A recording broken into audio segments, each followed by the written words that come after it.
Andhra Pradesh, in Andhra Pradesh from 2019 to 24, liquor policy has been changed, sir. Liquor policy has been changed the private shops to government shops. In total 5 years, there is a more than 1 lakh rupees, 1 lakh crore rupees sales has been happened. All has been by cash transaction. There is no single digital payment. And all shops, employees also in contract basis, last government, YSR Jagan government has given, sir. Comparatively, Delhi scam 2,500 crores. In Andhra Pradesh, 30,000 crores, 10 times bigger scam, sir. 10 times bigger scam. PB Mithun Reddy. He is a TDP court in BJP. He is not working for BJP, sir. He is a TDP court in BJP. He is talking this to get contracts from Chandrababu Naidu. He is violent. You should not. You will not mention. You will not mention any name. Sir, he is mentioning the name. I have already given ruling. A person who is not present in this house, he can't mention. He will not mention in there. I think. Please. Sir. Marikkam Tagore. Sir, you should give us a chance, sir. Sir, हमने नाम लिया तो आप बोल नहीं रहे. Please बैठिए. Just wait. Sir.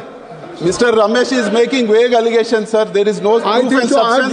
Just because we exposed Margadarshi scam yesterday, they are doing this as a retaliation. Sir, Margadarshi scam should be probed. This is my demand. Margadarshi scam is a big scam. And if Mr. Ramesh wants contracts, let him go and talk to Chandrababu Naidu, sir. He is making these allegations to get civil contracts. This forum is not meant for the state politics. Please kindly don't engage yourself. Shri Marikkam Tagore ji. Please, Marikkam Tagore ji. No, sir, speaker. No. Chairman, sir. No, not it. Sir, there is a growing concern over the safety of women passengers. You are a member of this August House. As evidenced by the recent horrific incident of a pregnant woman being thrown out of the Coimbatore-Tirupati intercity express train after resisting an attempted rape. And I like to request the Honorable Railway Minister to take immediate steps and effective measures to ensure the safety of the security of the women passengers particularly. If the woman is not safe in the train, what is about the Beti Bachao, Beti Padhao? Shri Asit Kumar Mal ji. Asit Kumar Mal. कहाँ? असीत कुमार मल जी. अरे तो मेरा था. Sir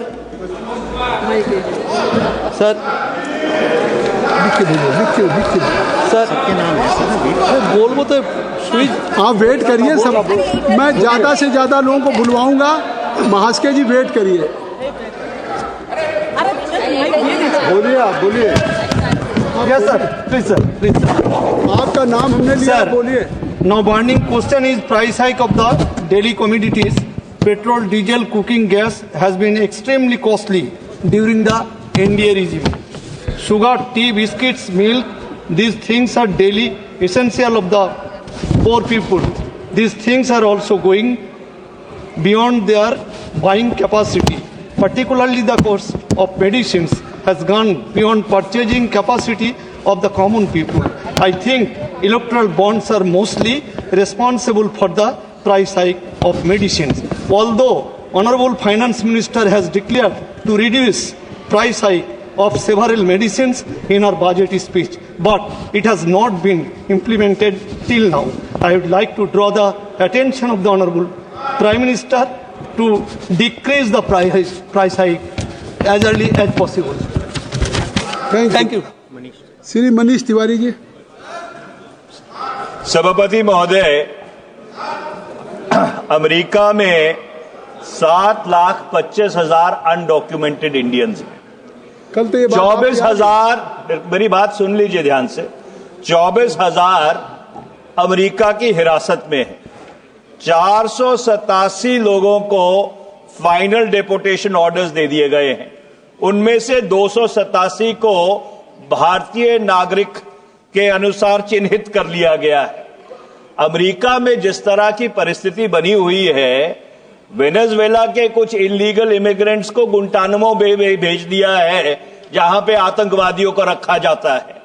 मैं आपके माध्यम से सरकार से ये पूछना चाहता हूं कि ये जो इलीगल इमिग्रेंट्स थे, कथाकथित इलीगल इमिग्रेंट्स, जो कोई अपराधी नहीं है, कोई आतंकवादी नहीं है, अपनी रोजी रोटी कमाने के लिए वहां बाहर गए थे, क्या उनको हथकड़ियां और बेड़ियां पहनाकर भारत वापस लाया जाएगा? जिस तरह का बयान श्री दिलीप साइकिया जी, आपकी बात आगे। श्री दिलीप साइकिया जी, श्री दिलीप साइकिया जी, ऑनरेबल्स, माननीय सभापति महोदय, मेरा एक बहुत महत्वपूर्ण विषय है। भारत सरकार ने पूर्वोत्तर में स्थायी शांति बहाल करने के लिए और पूर्वोत्तर में विकास प्रक्रिया को गति देने के लिए अभी तक 12 से भी ज्यादा उग्रवादी संगठनों से ये पीस एकॉर्ड किया है अध्यक्ष सभापति महोदय। तो उसमें NLFT 2019, Bru agreement 2020, Bodo accord 2020, Karbi accord 2021, Adivasi peace accord 2022, ULFA प्रोटॉक्स 2023, framework against agreement with NSC and IM, ceasefire agreement with NSC and NK and NSC and R।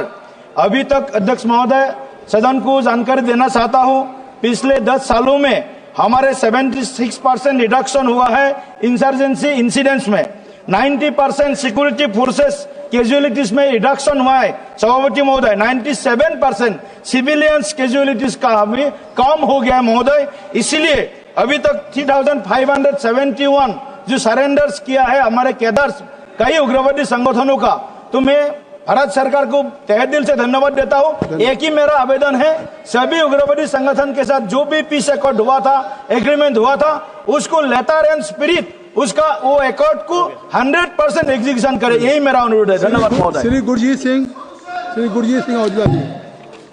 Thank you chairman sir. Sir, मैं आपका ध्यान एक बहुत महत्वपूर्ण समस्या है, चाइना डोर जो पतंग उड़ाने के लिए लोग यूज करते हैं। सर, ये चाइना से इम्पोर्ट होकर आता है, लेकिन बसंत के जब त्योहार होता है, बसंत पंचमी पूरे देश में मनाया जाता है और पंजाब में खासकर पतंगबाजी होती है। लेकिन ये चाइना डोर से जो राहगीर जाते हैं, जो 2 पहिया वाहन के ऊपर सफर करते हैं, उनके गले कट रहे। सर, बहुत मौतें इससे हो चुकी है। मेरी सरकार से दरख्वास्त है, जो लोग चाइना डोर इम्पोर्ट करते हैं, जो लोग यहाँ इंडिया में भी बना रहे हैं और जो लोग बेचते हैं, इनके ऊपर 302 का पर्चा दर्ज होना चाहिए। सरकार ये कानून लेकर आए। धन्यवाद सर। श्री पुरुषोत्तम रूपाला जी। धन्यवाद सभापति महोदय। मैं आपके माध्यम से सरकार का ध्यान आकृष्ट करना चाहता हूं। गुजरात सूरत सिटी को आप सभी जानते हैं, वो हमारा डायमंड सिटी के नाम से हमारे राज्य का ही नहीं पूरे देश का मान बढ़ाने का काम कर रहा है और एम्प्लॉयमेंट देने का भी बहुत बड़ा काम वहाँ चल रहा है। मुझे ये बताते हुए बड़ी खुशी हो रही है कि हमारे सूरत शहर में कोई भी प्रांत ऐसा नहीं होगा जहाँ के लोग रोजी रोटी के लिए वहाँ रहते नहीं हो, ऐसा कोई प्रांत नहीं है और सभी लोग खुशहाल रह रहे हैं। अभी वर्तमान में डायमंड सिटी में, डायमंड में जो मंदी चल रही है, उस मंदी के वजह से उनमें काम करने वाले, मजदूरी करने वाले कारीगरों का बड़ा खस्ता हाल हो रहा है। मेरी आपके माध्यम से सरकार से गुजारिश है कि राज्य सरकार के साथ मिलकर उन कामदारों के बच्चों की पढ़ाई न रुक जाए। मंदी की वजह से उनके बच्चों को फीस भरने की दिक्कत आ रही है, उनका शारीरिक शैक्षणिक वर्ष ना बिगड़े, उसकी कोई व्यवस्था की जाए और उसको आरोग्य के लिए सुविधा मुहैया कराने का काम हो, ऐसा मेरा आपके माध्यम से सरकार को अनुरोध है। श्री आनंद भदौरिया जी। सभापति जी, हमारे लोकसभा क्षेत्र धौरारा सहित पूरे उत्तर प्रदेश के ग्रामीण इलाकों में तमाम लोग परम पूज्य बाबा साहब भीमराव अंबेडकर और तथागत गौतम बुद्ध को मानने वाले लोग हैं। ग्रामीण इलाकों में बुद्ध कथा का आयोजन जो होता है, उसके लिए तमाम प्रशासनिक अड़चनें डाली जाती हैं। हमारी आपसे मांग है कि बुद्ध कथा के आयोजन में और साथ साथ मिलाद के आयोजन में उसको भी परमिशन की जरूरत न पड़े, परमिशन लेने की जरूरत न पड़े। जिस तरह कथा भागवत में कोई परमिशन की जरूरत नहीं होती है, तो फिर बुद्ध कथा और मिलाद के आयोजन में क्यों परमिशन की जरूरत होती है? हमारी आपसे मांग है कि परमिशन मुक्त करने का काम किया जाए। श्री राजमोहन उन्नीथन जी।